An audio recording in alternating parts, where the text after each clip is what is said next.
A tip I was trying to give to you, that version of the deck is really good. They're not built to draw a lot of cards. As long as you had units and you could move them into a battlefield, you played sick for one game of the match. My deck doesn't work. No, I can't see it because Which is one of the strongest units you can replay because you just get to recycle spells. it's too versatile for basically no cost. I'm a bit silly coded like that.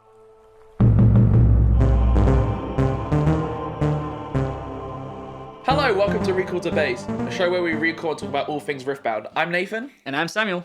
So today the podcast topics are going to be obviously the bans that just came out. We're recording on March 31st, so one day after the bans. So the day the ban's being affected. Effective immediately. The Nexus Nights we're going to after this, we're going to be in the new ban format. So no more Miracle Draven, hopefully. Yeah, as well as we're going to be talking about, with the bans in mind, what we're going to be playing in Unleashed.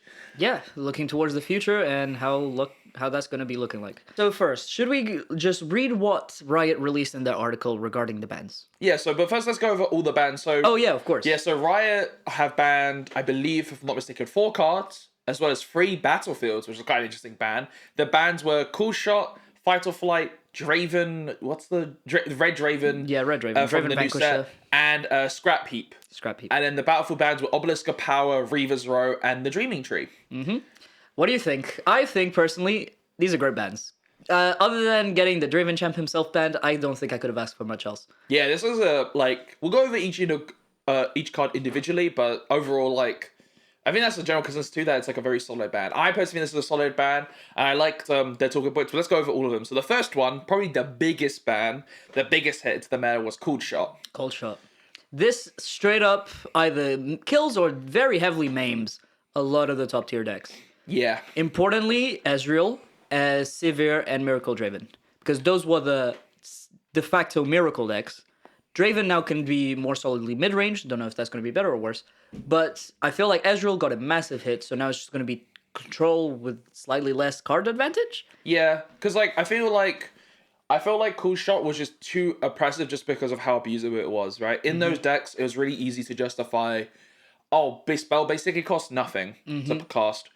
And I think, Ezreal, probably, gets hit the most, but the other one that I think we mentioned earlier was Miracle. Miracle basically just ride or dies with this card. Yeah, especially Sivir. I think anyone who puts stock into Sivir, they're just eating dust right now. Yeah.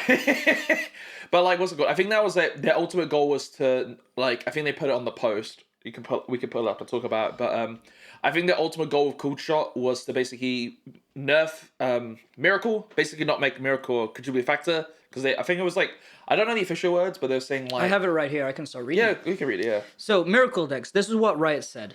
Recently, several archetypes have emerged that utilize the same core of Chaos cards to draw through most of their deck and play a series of undercosted units in the same turn.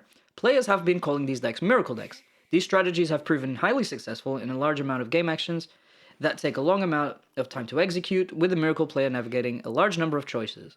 In tournament play, these decks have also contributed to significant round delays due to the time-consuming aspect of the deck. And then it's showing a Cold Shot and Scrap Heap. Scrap Heap is also part of the Miracle package, because you discard it with Ezreal to draw more cards. And it's really, and then with Unleashed, around the corner, there's a lot of ways to just discard Scrap Heap, and it's just a good way to filter the deck. I didn't know, I didn't realize how crucial it was to the deck. Was everyone playing Scrap Heap? Maybe not, but this I think became even more oppressive with the Detonate Draven tech. Detonate Draven. Now you don't even need to discard your Scrap Heap. You can just play it, draw a card, detonate it, then draw 2 more cards. Or 3 cards, isn't it? Because Detonate draws 2, and then then the Scrap Heap draws 1. Yeah, draw 3. Draw 3. Yeah, that was not okay. Yeah. I was facing this against I was playing Darius, facing this Detonate Draven build. That did not feel okay. Yeah, overall, I think this is a good ban. This is a really strong ban. I think what's it called? I think Cold Shot was a card that not many people were playing outside of Miracle. Yeah, because you can't, because it's very heavily power costed. Yeah, you can't, you have to build your entire deck around it, and I feel what's it called? And without Ezreal, you basically just don't play. Yeah, exactly, yeah. You have to play, if you're playing Ezreal, you have to consider Cold Shot. And vice versa. But I think it just Miracle, I was fortunate enough to not versus deck at all. For the entire 6 weeks of Spiritforged. I'm so lucky. How lucky. I'm really lucky, but I felt like that deck was just too not even just even if the deck was strong, regardless of that, the deck was strong. But regardless of that, I think the play pattern of just taking that much time and that much like it's just not an environment that a lot of players enjoy. Like the player who's playing the Miracle deck, if it's like, I bet they probably don't even enjoy that much. It's like too many decisions. It's very like brain consuming, you know. brain consuming, yeah. But let's read the final thoughts that Riot said on Yeah. this. We do not consider this style of deck to be healthy, and we don't want players to feel like they have to gravitate towards this package every time they play a Chaos Legend. On top of this, as the card pool expands, cards that support this strategy will only become more powerful. Because of this, we're banning Cold Shot and Scrap Heap, two cards that allow players to filter through their decks and get ahead on cards at a pace that's too efficient. Free. Yeah. They put in brackets free. Yeah. Yes, that's what it is, Riot. Thank you. Yeah, it's basically those cards were basically free, and especially with like other colors not having really good access to draw, like it's like really jarring to see like a deck that draws that many cards versus a deck that draws like one or two extra cards over the course of the game. And I think an interesting thing we could talk about in the podcast is because people have been talking about how these bans, while they might feel a bit, I'm not going to say they feel bad, they feel amazing. But while they might be a bit scary now, they could always unban them in the future. How much do you think that Cold Shot and Scrap Heap are going to be unbanned in the future? I don't think so.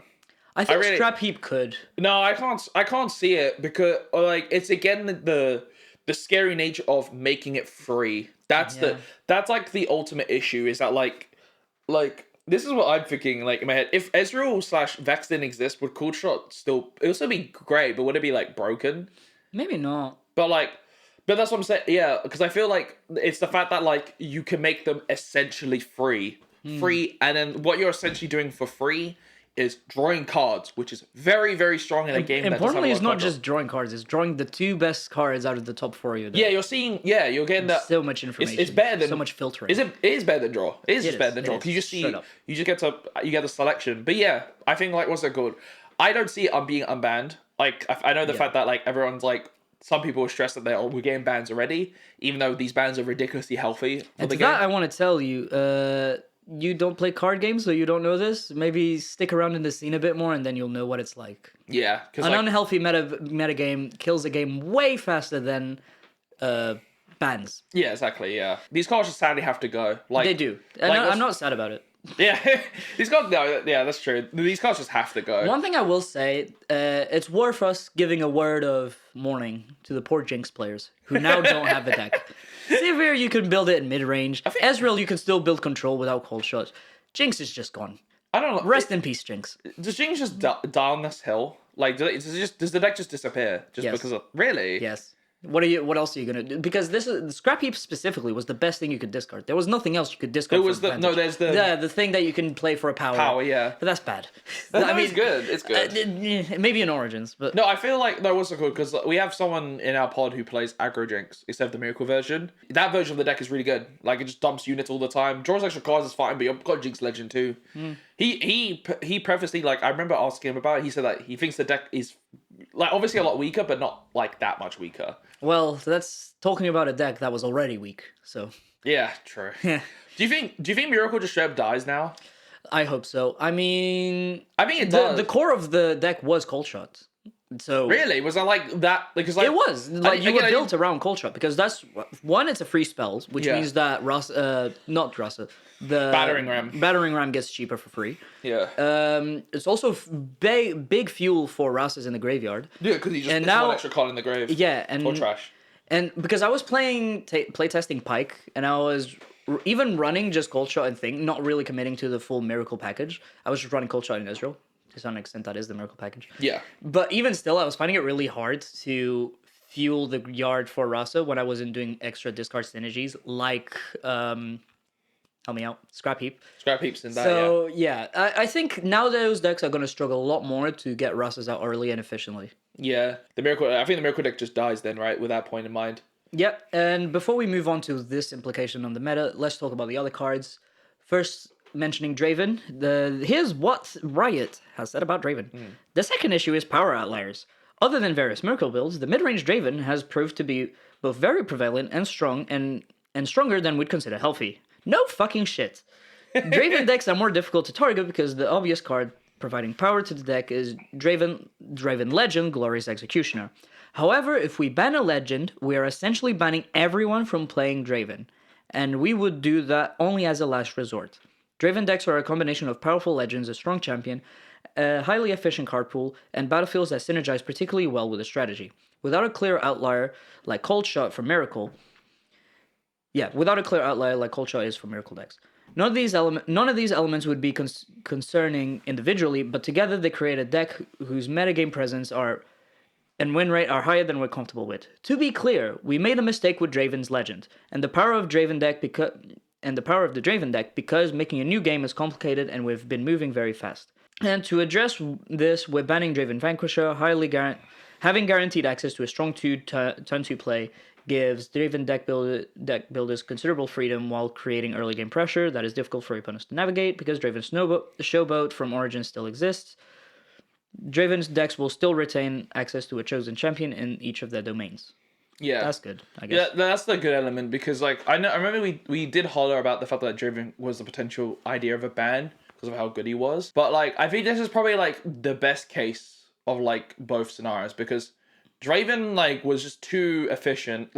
We saw in Origins the power level of of just a 4-drop unit. Oh yeah, a 4-drop unit in the champion zone with no power. That was Kai'Sa was the same deal. Draven is the same deal. We're gonna see it again when Unleashed with Vex. And Vi. And Vi, yeah. But again, the power level of just a 4-drop format unit with no power cost is very good. So the fact that the tempo deck loses out on tempo, they still obviously can play 4-drop no power units, but that is the essential point of that they can't play it in the champion zone, which makes me feel like Draven does get hindered quite a bit. Yeah. But in a healthy way that doesn't just straight up kill the deck. Because I feel like the worst thing they could have done is just kill the deck entirely, even though we personally believe that the deck could just die. They did bring up that point, which is something I want to highlight because I hadn't read this article before. Because they wanted to hit different cards that are strong in mid-range rather than hit the legend itself, even though they admitted that the legend is a mistake. I don't know how to feel about this. Because you're basically covering a patch of dirt with some sand by taking sand away from other very needed patches of dirt. For example, you take away Draven Vanquisher. I know this is going to be a very niche example. Yeah. But Darius plays it. Darius isn't doing nothing broken with this.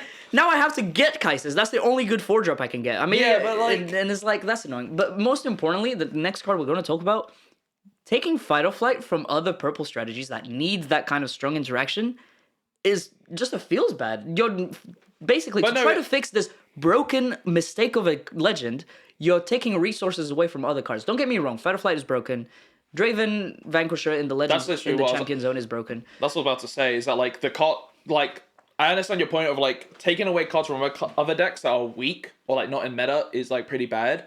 But at the same time is that these cards just are too warping of the meta. Draven is, even though Kai'Sa is better in some aspects, Draven is at the moment kind of a strictly better unit, in my opinion. Just in Draven, I think. Specifically just in Draven, not in most other decks. Yeah, but it was a unit where if you saw it, or if you were able to get it out consistently, which again, why it needed to be banned in the for the champion zone, is that 6-mana is just so hard to beat single-handedly. Plus the gold on top. Yeah, if you ever try to fuck around and find out. If you fail it, then you get a goal. But it's just 6 might is just really hard to beat, especially on a 4 might unit. Nothing on its own for 4 might or 4 cost can beat 6 might. Yeah, nothing at 4 cost can beat that. I just want to say, don't get me wrong, I'm thankful for this ban. I think it's good. It's going to fix the metagame to a certain extent. Draven having to run Draven Showboat is going to be hilarious. I don't think they're going to run the purple one. I think that's too high risk. But the red one seems so bait, because the red one is yeah, they're both bad.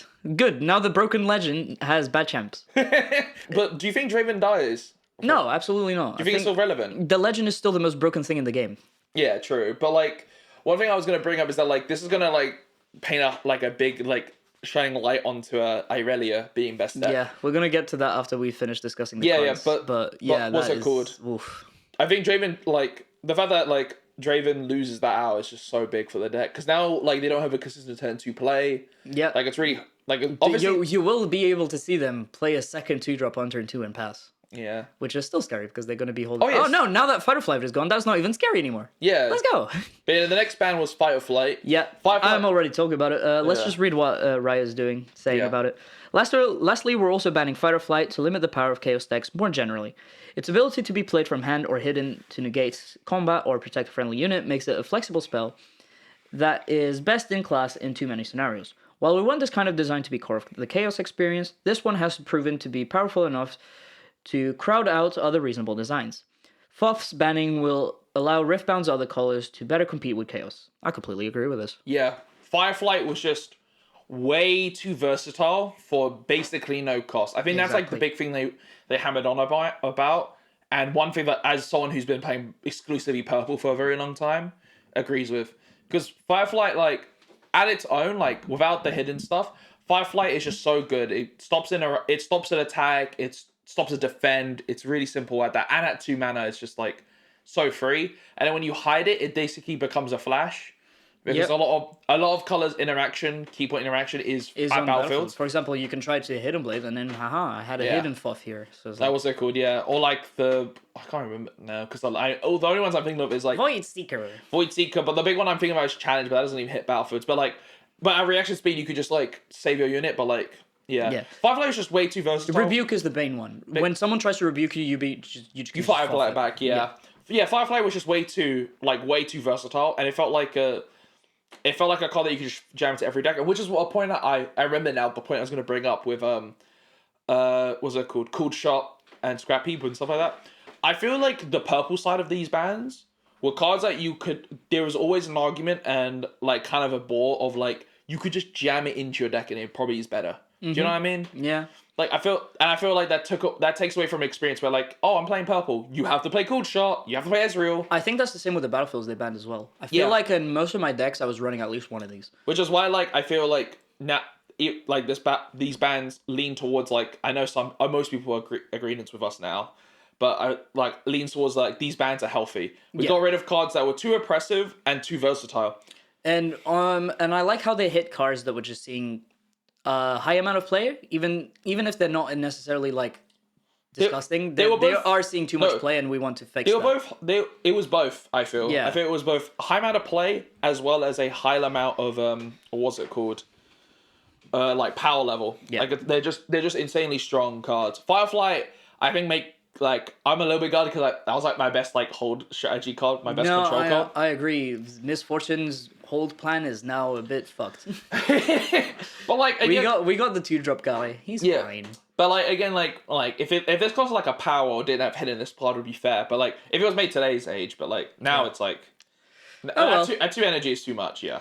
All I gotta say is that I like this. Let's get on to the battlefields. Yeah. Then probably important to finish talking about the battlefield. So, like we said, the battlefields they banned is Reaver's Road, Dreaming Tree, and Obelisk of Power. Should I still read the whole article that they said? I think we're fine. I think we get the gist of a point of like to go over one by one. Obelisk of Power just removed all choice from deck builders. Because basically, like, that weird thing of going first, go second, even though go first is always correct the entire time. Mm-hmm. If you're playing Obelisk of Power, instead of playing 2 drops, you could play a 3 drop. Like, the biggest summon was Sneaky Deckhand. Yeah, also, if you have a legend that does cost 4 and no power, you just go Obelisk and you just, like, that's your go-to battlefield. And I think that's what they were saying, second. is that they just removed that choice. Removed that choice of deck building. So I like this ban. I think this Obelisk, as well as, like, I hate playing against it because you had that ultimatum of like, oh, I get 3 runes. But unless I'm on some like tier 1 broken stuff, I'm giving my opponent an extra rune. So they're on 4 runes turn 1, which is like it feels bad to me. One thing I am kind of sad though is that I didn't really try this in Misfortune. I didn't try Obelisk in Misfortune, and like if I'm going second, just run out a Misfortune turn 1. It's like as a Omega Sneaky Deckhand. Yeah, that could have been cool. Or like also for that example, you could play like Orange Lucian or Fiora turn 1. Yeah.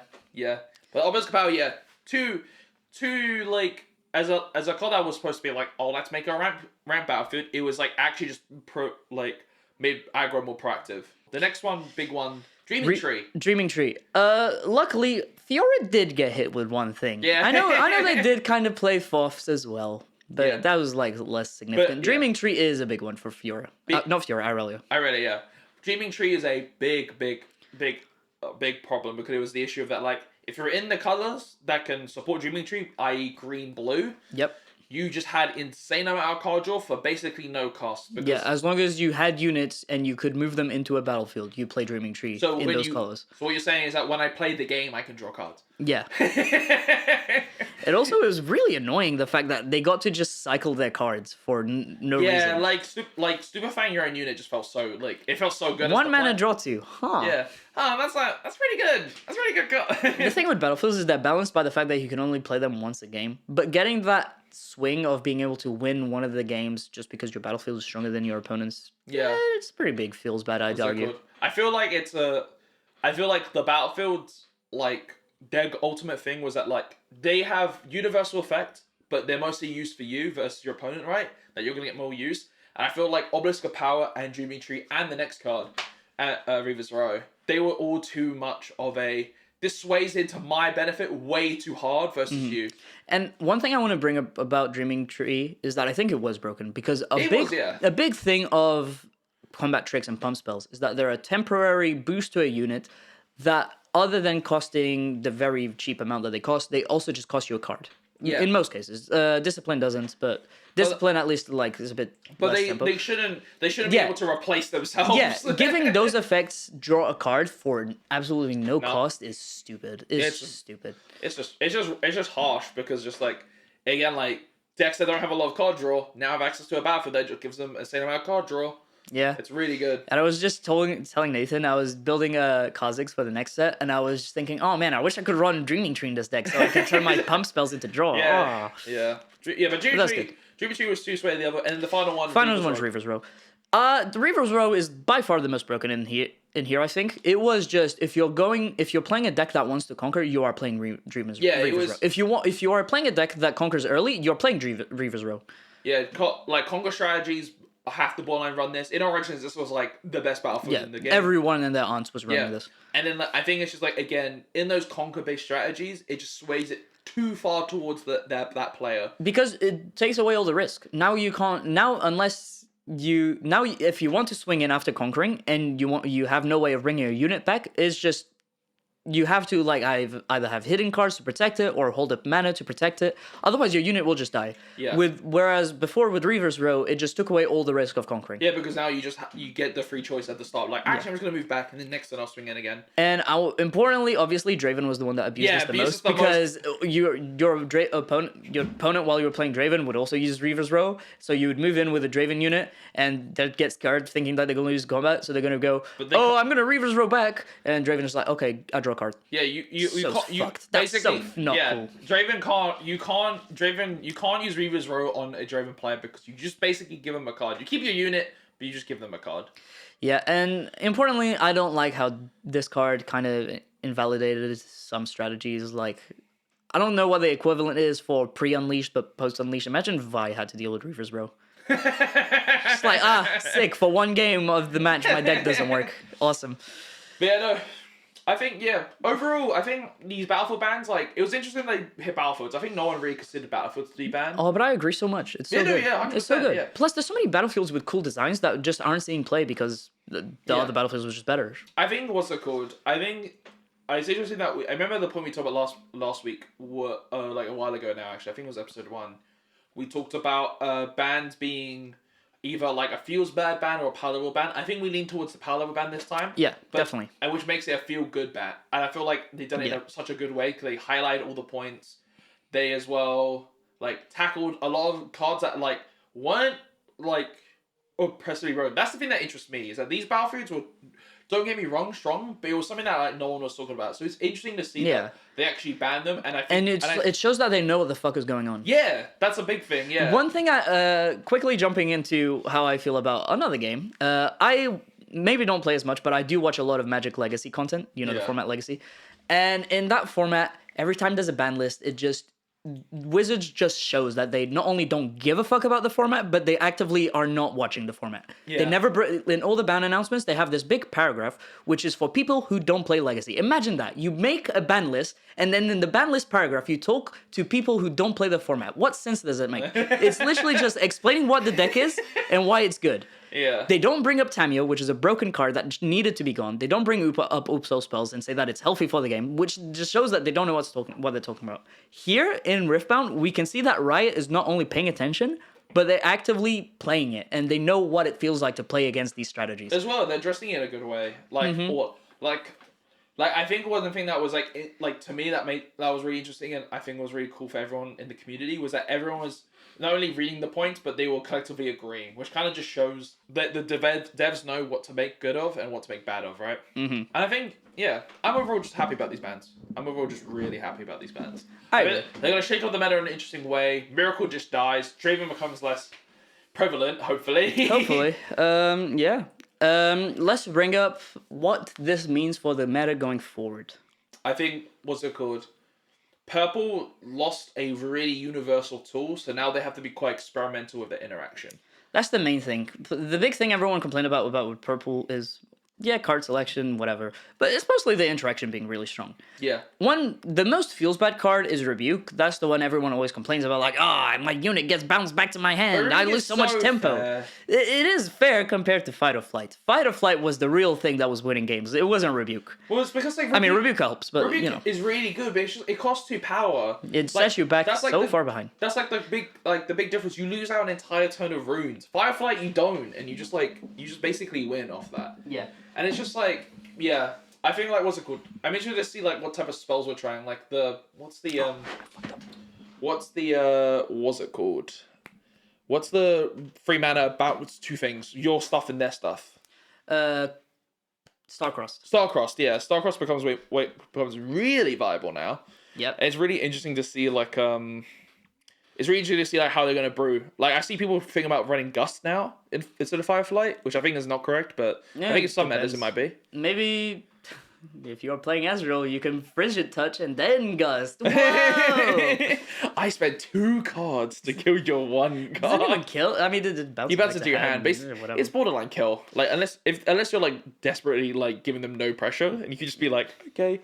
One thing I'm very concerned about these bans is that while Irelia did get slightly hit, it felt like for how strong that deck is, it didn't get hit enough. It lost its 2 quintessential battlefields. Yeah. Which does actually pivot the deck. Actually, I think they run all these 3. No, they don't run Reavers. They don't run Reavers. But they were both on Obelisk of Power and Dreaming Tree. They were on both, 100%. Yeah. What's it called? It's interesting to see because Sneaky Deccan was so prevalent. I think they might not be on Sneaky Deccan anymore, bro. Yeah, I agree. I agree. But what's it called? Maybe they run more Visitor's Fan, but that sounds even more incorrect. Yeah. But no, it's interesting. I think what's it called? Irelia will just become, I think, the top tier deck from this set. Yeah, which is I don't know how to feel about that. Draven feels bad for the sense that you're going down on cards on every exchange, but Irelia feels bad in a slightly different way, which is that everything you try to do, it doesn't work because they will either counter it or protect that card with GAs and whatever. Irelia, as someone who's going to be playing green purple a lot and has been playing against their deck a lot, one of our close mates, he plays it all the time. Shout out Jacob, hello. Hi Jacob. But green purple is a very, very strong color combination. Mm-hmm. It's very defensive, has a lot of reactive tools, and it's borderline the type of deck that just says, I will have an answer to a lot of your questions. I have a lot of answers to your stuff. Yeah. I have the counter magic to protect it. I have the buff spells that break out combat and damage based spells. And I have the proactivity to just move with things like the boost of swiftness and ride the wind. It's able to just move around a lot. So I think Irelia just there's also another thing is that because Draven is getting lowered a little bit, Irelia doesn't really have that much contenders for top slot. Exactly. Irelia just gets to overtake now because the biggest fear was Draven, and now that Draven's a bit weaker, then maybe Irelia just preys on everything. Because control doesn't will become more playable, but it isn't that bad into Irelia. I find it as the Lux player in our local is that Irelia is probably one of my worst matchups because of the fact they have on guards and counters magic. Not so fast. It's just so yeah, just feels bad card, bro. And honestly, that's something I'm kind of scared about. I've heard one thing though, and I don't know how true this is, but apparently Rek'Sai is a good matchup for Irelia. I don't know why. It beats me. But maybe it would be good. Really? Who said that? I don't know. I saw it in a short. Really? Maybe we could analyze why, but nah. Maybe they get a lot of color edge, but then that lets them stabilize in the game further. But what are they doing in red? Like, oh, I actually, guess it's because they got yellow to kill the gear that protect Irelia, and then they got they have salvage, and they then have they got salvage the Cold removal Week Hidden spells. Blade, which is really good answers against Aurelia. Oh, there we go. That might be why. They have the Drag Under spell. Oh yeah, that might be why. Yeah, they're running yellow, which is like both Irelia's strongest and best encounter, because yellow has the ways to deal with it, but then she also has the ways to protect it from it. Well, who knows? Maybe I do like the fact that Irelia is a lot easier to counter than Draven. It's a lot easier to just put a bunch of Calder Weeks in your deck and just. It feels like a funner deck to play against, except the mirror matchup. That's like cursed. And I just want to say, Darius has a better matchup against Irelia than against Draven. Hey! I'm about to say, like, your deck just like it's like insanely good now. Irelia is not a win-free matchup. It's all no, but it's more like it's more the case that people are gonna more likely switch off of Draven. Yeah. Like probably mid-range or tempo Draven is gonna stay. It's gonna be a staple. It's not going away, but it's gonna be less prevalent in the sense that more people are gonna try some other stuff now that they At least lost. after the bans. Yeah, like all the miracle players are gonna have to find a new deck to play. And I also want to bring up a deck that just got better, basically, just got buffed by these bans, which is Kai'Sa. Kai'Sa was already bordering on tier 1. I think the only problem was that it wasn't seeing that much play. But I think now that Miracle is gone, which is probably Kai'Sa's worst matchup. Yeah, it was their worst because matchup, they 100%. could not keep up with the card advantage. I think Kai'Sa just becomes tier 1 because it has a real game against Irelia, I think, no? Yeah, because like basically like the fact that Miracle gets edged out, or Miracle is basically non-existent, all the other decks that had a bad matchup into Miracle just get to like come back into the meta, which I think like we lost the deck, but that deck was so oppressive and so feels bad that we had to, right? Yeah, and I don't think the metagame was such a perfectly built house of cards where everything comes crumbling down. I think it was just there was one big pillar that was thicker, it was oddly thicker than the other pillars. And then we knocked down that pillar and suddenly the house is still standing. So why do we need that pillar in the first place? Yeah, exactly, yeah. But you know, what's it called? Yeah, Eric, I think overall bans are healthy. Bans are healthy for the game. These bans are very good. And I'm excited to see how the meta is going to look.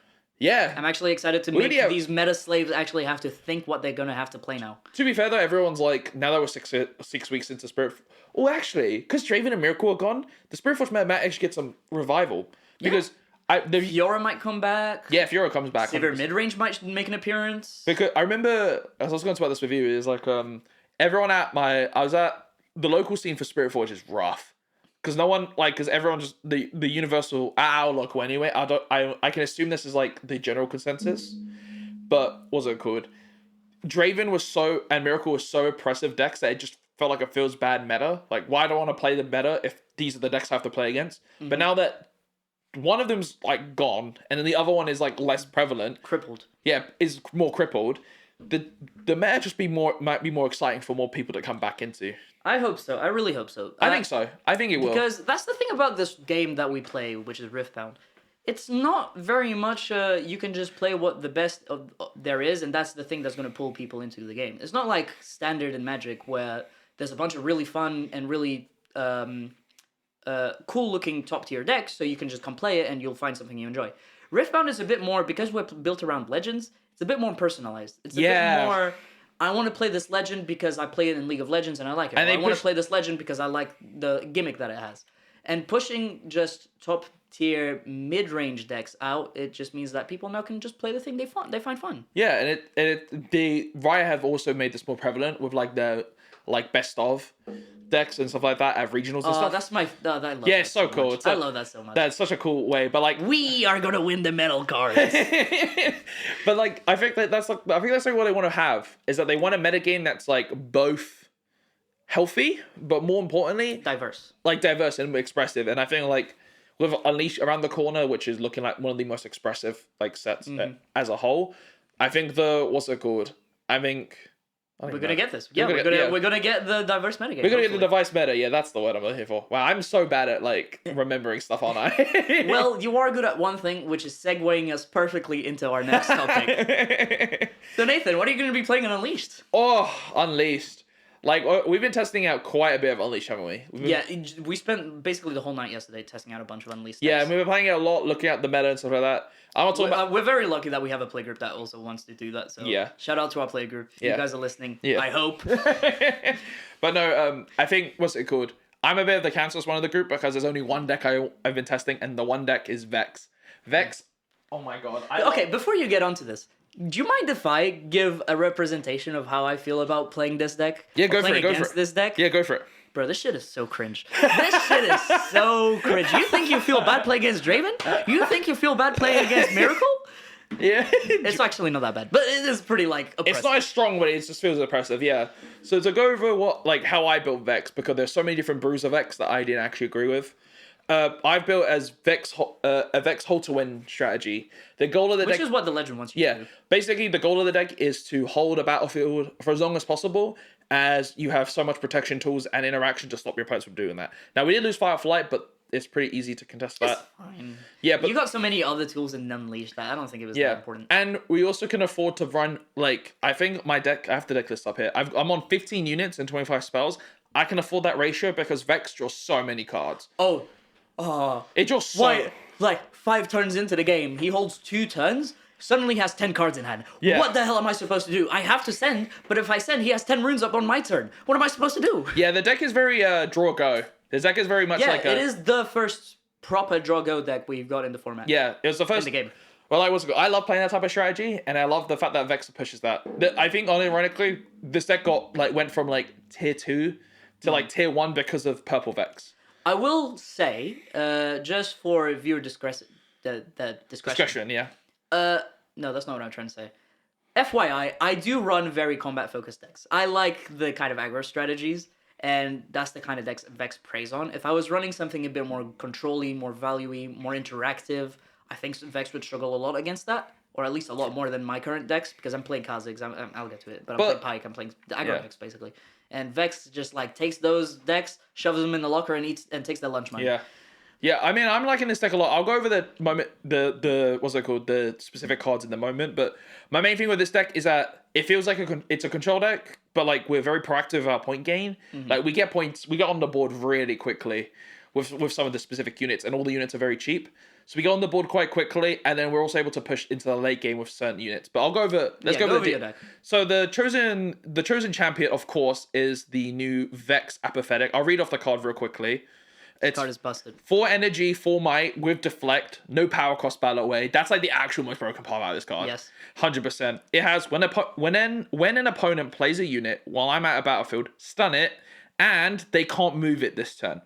This card single-handedly made the deck top tier in my opinion. So it's not only an insanely strong turn 2 play, but it's also a counter to what normally counters whole decks, which is units that can come in ready and surprise you. Yeah. What's that called? That was ambush. You can't ambush anymore. You can't ambush. You can't accelerate. You also can't do the Lilia sprite token thing. It's so. Imagine you play the Lilia against this. Oh no! I actually had that yesterday where my friend, he's trying to build the Lilia Gutter Palace combo deck, and then he's like, "Can I contest?" I'm like, "No, you can't move.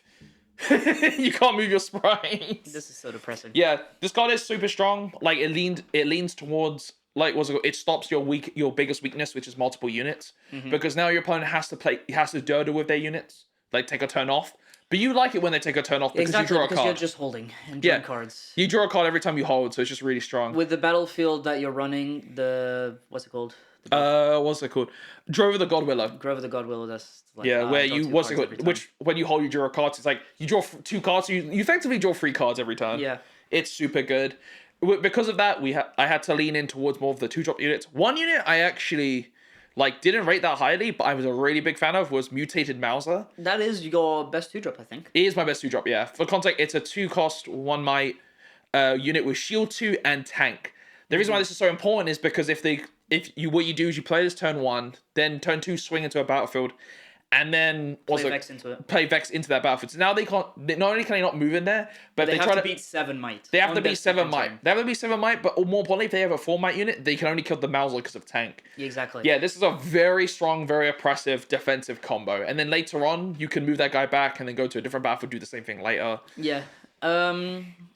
Yeah, feels pretty strong. So finish the rest of the deck. Yeah. We're also on basically every single interaction piece, specifically stun effects. Stun effects, yeah. Stun effects are really big because it's really important to stun a unit because units in the game right now are very prone to being buffed.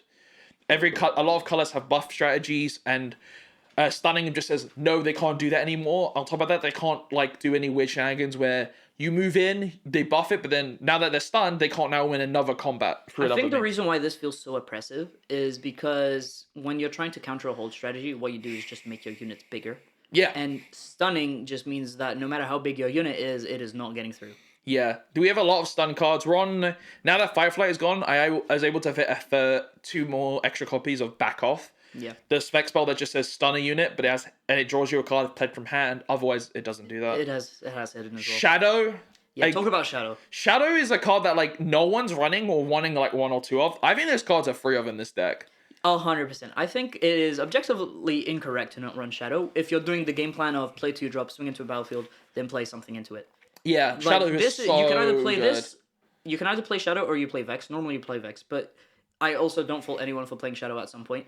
Shadow, yes, the power cost looks bad, but guess what, Bozo? You don't have basically any other power cost in your deck. Yeah, my deck is also like a big thing is that all the spells except for like 2, all of them are 2 mana or less. Yeah. So like all The curve is low. The curve is so low because the interaction piece is so strong. Like what's that called? Like we're on all the counter spells like Defy, which I think is like if you're on green, you should be running this at 3 of in my opinion. There's so many strong stupid stuff. Like I remember I was running it at 3 because of the whole Raza loops everyone was doing in our pods. Because it counters the Heedless Resurrection. Yeah, it stops the Brain Here combo stuff. Yeah. Like that Rengar does and that some stupid person Yeah, has to do. it stops that's the word I'm looking for. It stops all the Thundersong stuff. We're on not so fast because it's not so fast. And then like all the other stuff is literally just like buff units like on guard, discipline, and then like more stun like Flunk. It's really and then the Rune Prison. I'm on Rune Prison now because of one specific card I want to bring up. Diana, no longer human. Diana is a really strong include here. Diana, like when we've been testing it, Diana so easy gets to like 8 to 11 might. It's so The really annoying thing about Diana is that it's not only a really good hold card, but it is also a really good retake card. yeah. It does both. It's so annoying to have to deal with both, like having to beat a hold, but also having to beat their potential to retake. Yeah, like a lot of the times I use Diana as a way to. I never really play her at battlefields. I usually play her base because Vex and Shadow are oppressive enough. And then what's it called? And then like Diana just is the push because you just like you on guard this is +4, discipline is +4, and then you need to play more. And then I had to put more proactive tools in because a lot of the stun cards are only to attacking units, so I can't really just stun my own Diana and move up. Yeah. So I have to have like I stun your unit. It doesn't matter. I'm stunning it. It's just I get to play a spell. Yeah, and stuff to like trigger that. Diana. What's that called? Overall, yeah, I'm a really big fan of this deck. Yeah, I think it's really strong. But the thing, while it has felt very oppressive for me, it is theoretically beatable. Yeah, 100%. Hardcast Thunder Song puts them on very low tools. Also, just trying to be bigger. I've had some amount of success with Volley Aurora. Yeah, the volley dragon deck. I don't know if you're talking about that. We'll talk about it in a bit, but so just being a bit bigger and trying to have some number of inevitability also does something. But I think one thing that I haven't tried out that in theory seems really strong into this deck is just heavy interaction decks like Kai'Sa, LeBlanc to a certain extent, and just any form of control. Yeah. I do have like counter stuff like there's a lot of not Fireflies. There's a lot of not so fast. There's not so fast Defies. Defy. What's it called? Vex, Apathetic, the strong unit everyone like is hammering home about, and I think it's one of the best cards in the deck. Has Deflect. Yeah, It's really strong. One card I've got in sideboard, but I'm actually really thinking about putting this in main deck. What's it called? Allay, Eager Admirer. Oh, this felt pretty strong. This felt pretty good. To read it off, it's free energy and free might with it. It's a unit with Deflect, and while I'm at a battlefield, your other units here have Deflect. Yeah, I was in the unfortunate situation where I had to Falling Star 2 of these. So I had to pay 8 power, 6 power. 6 power, yeah. 6 power off one spell. That was not good. Because like unlike other cards that have this similar type of effect, this stacks. So you can give a unit multiple costs to deflect. So like for example, Vex, big one gets gets 2 instances of deflect, so it's even harder to kill it. Okay, I think that's enough about deck tech. So what do you think? I want to importantly ask, what do you think is the counter to this? The counter, I think, unironically, like if the traditional line for this deck is to play Vex turn 2.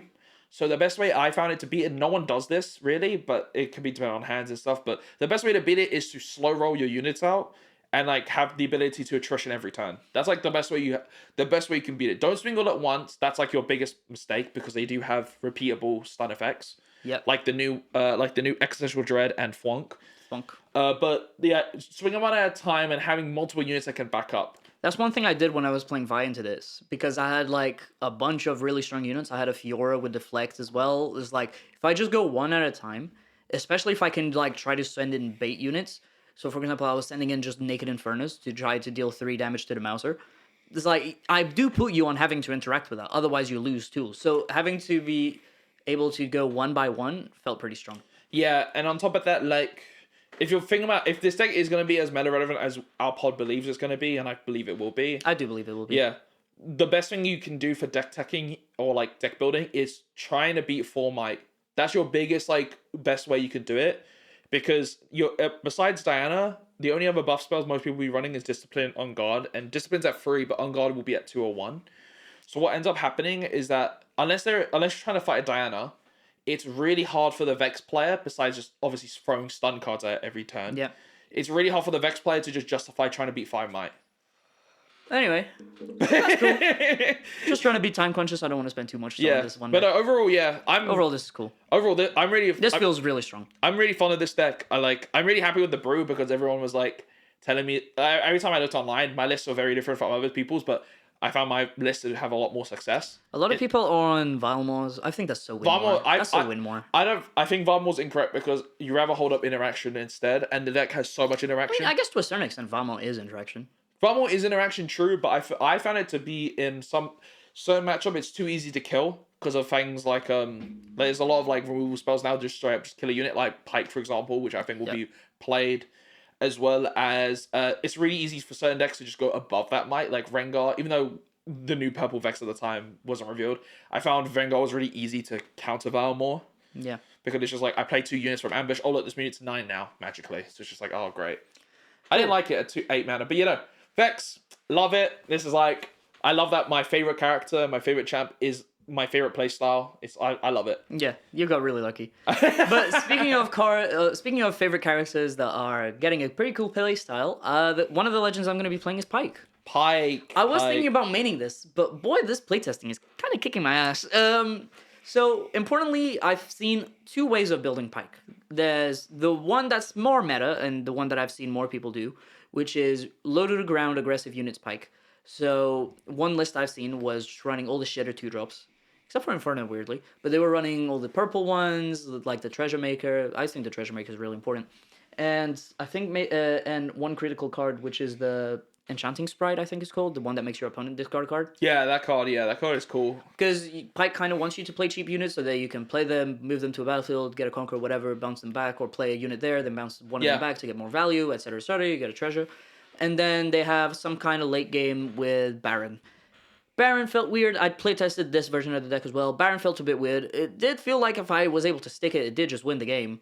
But getting to 10 runes on such a low ground deck is a bit hard. You just have to naturally get to 10, which can be pretty rough.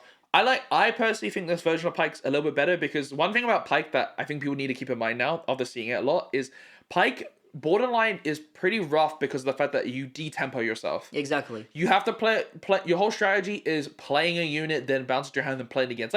Like for example, like Vayne from Origins. A card that I really like that card.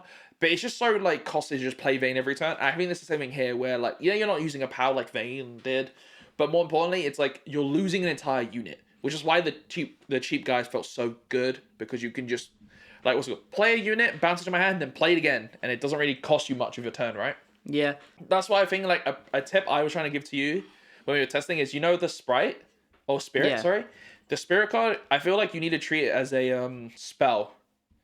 My justification is this, that you play as a spell, like, early, so you can make him discard a card. Yeah, Bewitching Spirit, there it is. Yeah, Bewitching Spirit. You treat it as, like, a spell, because you're realistically, it's not going to stay at a It's not a real body. It's a 2-might body for free. It's a 2-might body, but more importantly is that it's your bounce effect. So I think of it treating it as, like, it's a 4-mana, make them discard a card, put it back in your hand. That's how I view it. Here's the thing about this card. It does feel extremely strong against decks like aggro decks because they're not built to draw a lot of cards. For example, I played against Kazigs and I was just like, I just played it twice, did discard most of their hand. Yeah, Suddenly if they you can couldn't play like, anymore. if you stack this card out multiple times, it's like basically Yeah, GG. but the problem is against decks that can draw cards, because then this card is just underrated because you're not getting the amount of value that you need. Because you're playing this card to run your opponent out of resources. If you can't run them out of resources, you're just playing a really undervalued unit. You're playing an undervalued unit that you're playing basically for energy every turn Yeah. to play it, and it's like really rough. But I will say this deck does have some cool benefits, like Red Pike. Do you want to talk about Red Pike a bit? Red Pike, yeah, I like how it's... Well, first of all, I found out recently you can play it from hidden from the zone, which I didn't know. I'm a bit silly coded like that. But I like how if your opponent on turn... Like, if your opponent plays Sneaky Deckhand, you can just punish it. Because Pike has Accelerate. It's like 3 in a power Accelerate, or 3 normal, and you just get a 2/2. 2 might. Yeah, like what's it called? I think it's so interesting to me that like it's basically better Accelerate because it's not 4 mana under power. It's always 3 mana. It's always 3 mana. It's always free, and you spend the power to do it. It's so I and love this it. brings me to the next version of the deck, the one I like the most and I've found more success with. Mind you, this was before Call Shot Ban, which was a almost Miracle-like Pike. Although I do hate Miracle, this was just me running Ezreals and Cold Shots and Fizzes. Now that Cold Shot is gone, I don't think it's going to hurt the deck that much. Yes, the card advantage kind of hurts, but you're still playing Ezreal, which is good enough card advantage. But you were on like a control version. It was mostly control. And the reason why I like that is because you can abuse, first of all, Fizz, which is one of the strongest units you can replay because you just get to recycle spells. But 2, you play really good spells like Starcrossed. If your deck is already wanting to bounce their units back, Starcrossed is the best thing you can do because it not only rebukes your opponent but also gets your unit back. You're also on Rebuke too, which is really good. And like 1 copy. Death from Below feels really good in this version. Death from Below is so cool. I love that card. And like late game, you can play Mind Splitters over and over because your whole point is to like play cards, hide them. Then you can play the new what's this card called? It's like when you have a hidden card deals 4 damage rather than 1. Monster Harpoon. Monster Harpoon, yeah. That card's good. That is a good card. But no, what I was going to say about this deck is that one thing that was interesting to me is the fact that you kind of circumvent power costs in a way because of the fact that you generate gold at such a ridiculous rate. That like that's why I was thinking like the Baron idea was pretty smart because you can actually get to turn 5 or like 10, the turn where you have 10 runes pretty easily because all your units either don't have a power cost or when you do have to play a power costed card, you have the gold to supplement that. Exactly. Which is why like I think you can abusing power costed cards is so good. Yeah, and this is why on the control build I was on 3 seals. Not only just for Ezreal purposes, but also because it just lets you have so much resources. Because that's the thing about Pike. Once you get going, you will just have a lot of cards in hand thanks to the nature of the deck, bouncing your units back, drawing more cards, etc. So having the runes to be able to profit off that is really important.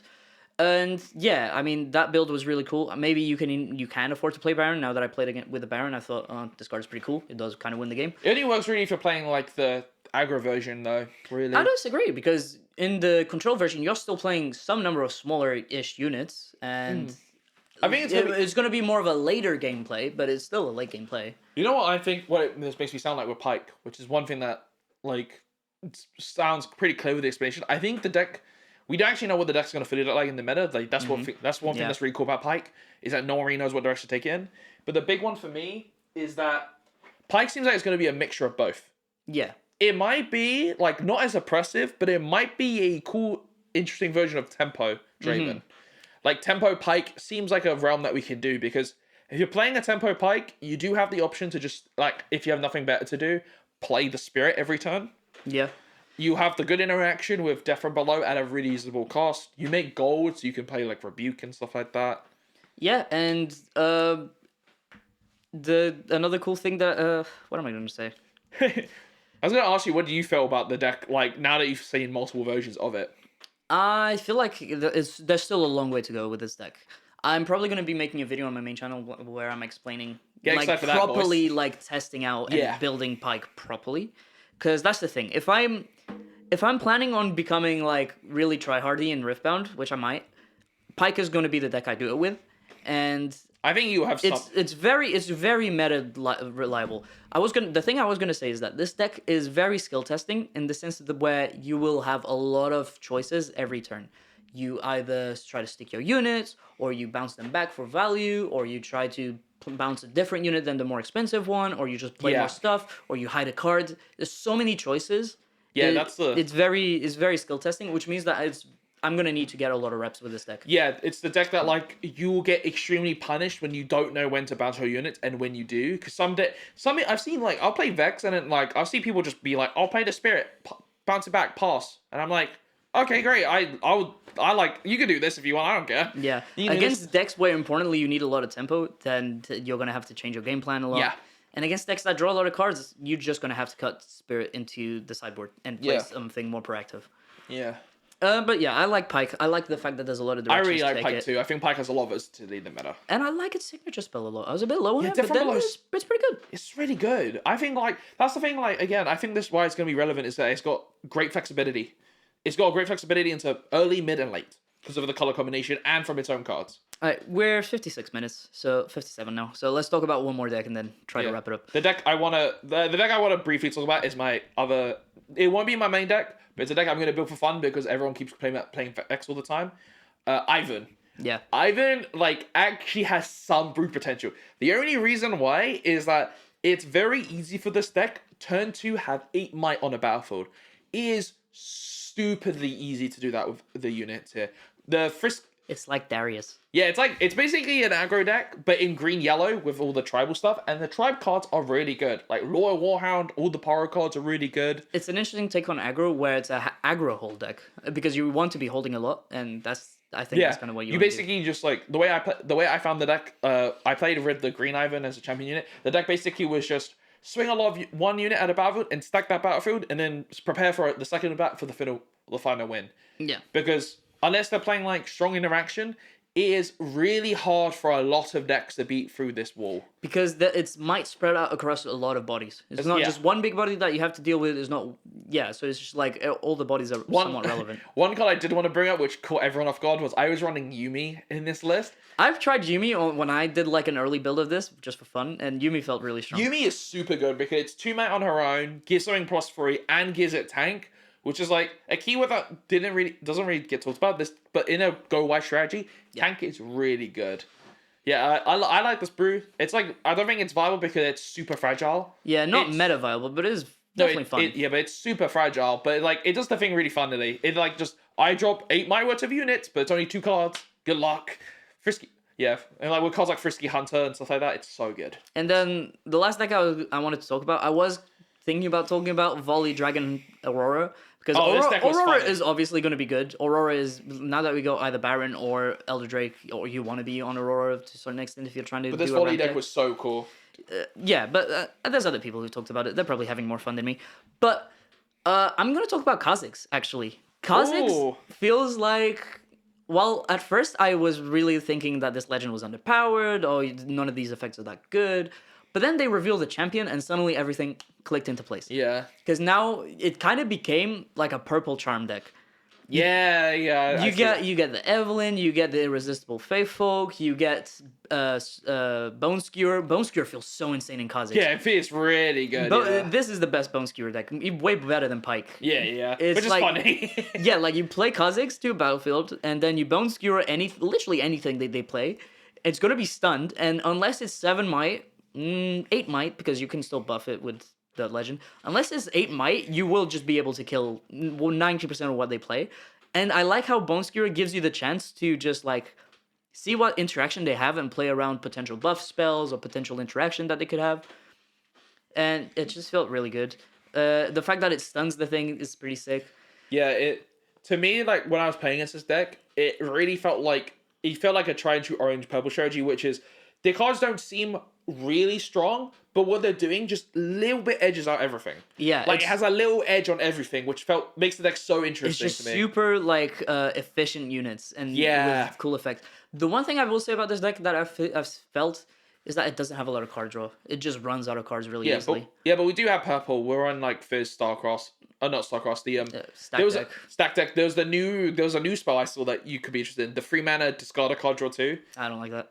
It's an Ezreal. It's an Ezreal on a spell that you What can I fizz. am going to be running on this, and what is basically going to turn this into what Misfortune always wished it was, is going to be Spirit Wheel. Because guess Yeah, what? Spirit Wheel is good. Also targets, so Spirit Wheel is going to be like Misfortune. Kha'Zix turns it to tap and 1 energy to buff a unit and draw a card. That is really good, right? Yeah, and the Nidalee card is really cool. This is the best Nidalee deck, Yeah. I think.